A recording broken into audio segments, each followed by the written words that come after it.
మేము ఎంక్వైరీ చేస్తే మాకు అర్థమైన విషయం. కాబట్టి ఇది పొలిటికల్ మర్డర్ కాదు.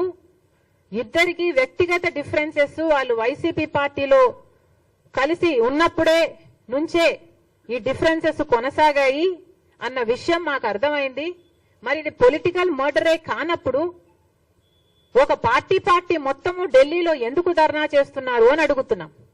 మీరు ఢిల్లీలో ధర్నా చేస్తున్నారు మీ ఉనికి కోసం, మీరు అటెన్షన్ డ్రా చేయడం కోసం, ఇక్కడ అసెంబ్లీని తప్పించుకోవడం కోసం. మరి మీరు ధర్నాలు చేసే వాళ్ళే అయితే ప్రత్యేక హోదా కోసం 5 సంవత్సరాలుగా ఎందుకు ఢిల్లీలో ధర్నా చేయలేదు?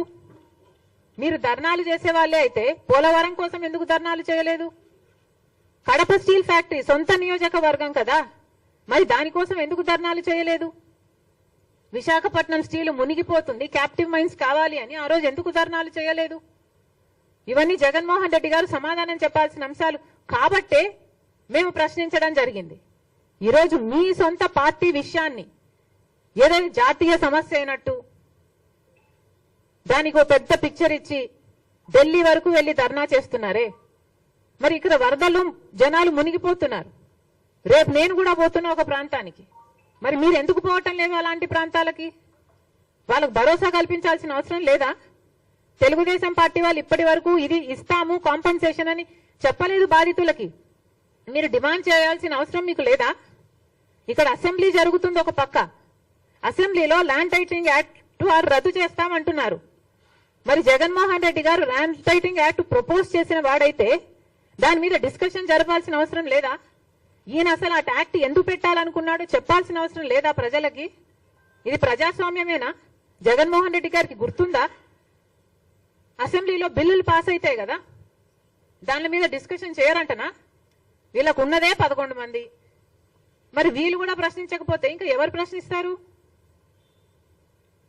ఇది ప్రజల సమస్య కాబట్టి, ప్రజలు ఎన్నుకున్న వాళ్ళు వీళ్ళు కాబట్టి మేము దీని గురించి మాట్లాడడం జరిగింది. ఆ మాత్రం అర్థం చేసుకునే ఇంగితం వాళ్ళకి లేకపోతే ఇంకా వాళ్ళని ఇంకా ఎవడు బాగు చేయలేడు. పతనం అయిపోయారు.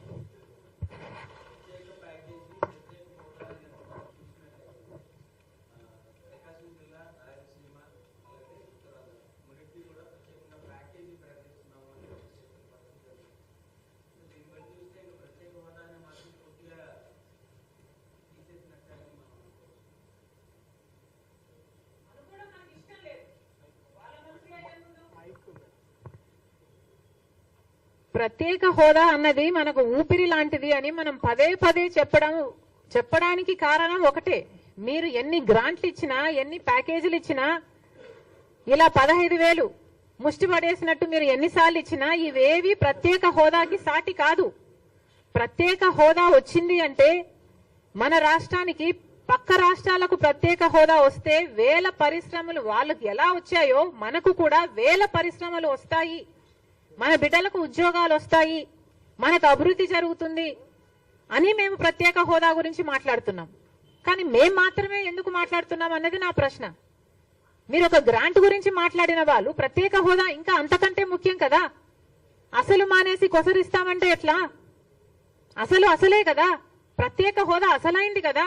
మరి అసలు గురించి మాట్లాడండి. అసలు ప్రత్యేక హోదా గురించి మీరు మాట్లాడకపోతే గ్రాంట్ ఇస్తామంటే మరి జనాలకి భయాలు కలుగుతాయి. మరి గ్రాంట్ ఇచ్చి ప్రత్యేక హోదాని వీళ్ళు మర్చిపోతున్నారా అని, పక్కన పెట్టేస్తున్నారా అని. అందుకే చెప్తున్నాం, కూటమి సర్కార్ను డిమాండ్ చేస్తున్నాం. ప్రజలకు మీరు క్లారిటీ ఇవ్వాల్సిన అవసరం ఉంది. చంద్రబాబు గారికి క్లారిటీ ఇవ్వాల్సిన అవసరం ఉంది. కూటమి సర్కారు ప్రజలకు క్లారిటీ ఇవ్వాలి. అసలు బీజేపీ ప్రభుత్వం ప్రత్యేక హోదా మనకిస్తుందా లేదా?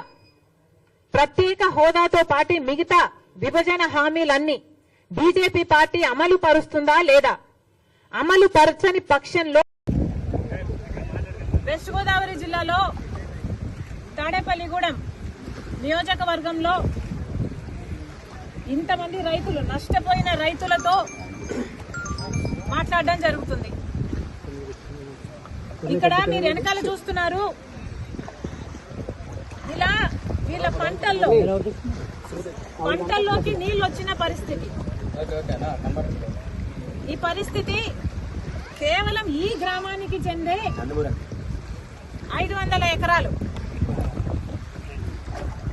ఇలా చుట్టుపక్కల గ్రామాలు ఈ జిల్లా అంతా కలుపుకుంటే కనీసం 40,000 ఎకరాలు ఇలా నీట మునిగిందని అంచనా. మరి రైతులు ఇంతగా నష్టపోతుంటే ఏ ప్రభుత్వానికైనా ఎందుకు కనిపించడం లేదు? ప్రతి రైతు ఇక్కడ చెప్తున్నారు, అమ్మా ప్రతి ఒక్కరికి కనీసం 14,000 రూపాయలు ప్రతి ఎకరాకి పెట్టుబడి అయింది. చాలా మంది కౌలు రైతులము, అప్పు తెచ్చుకుని పెట్టినాము. కనీసం ఒక్కొక్కరికి 2 లక్షలు అన్న అప్పు ఎంతుందన్నారు?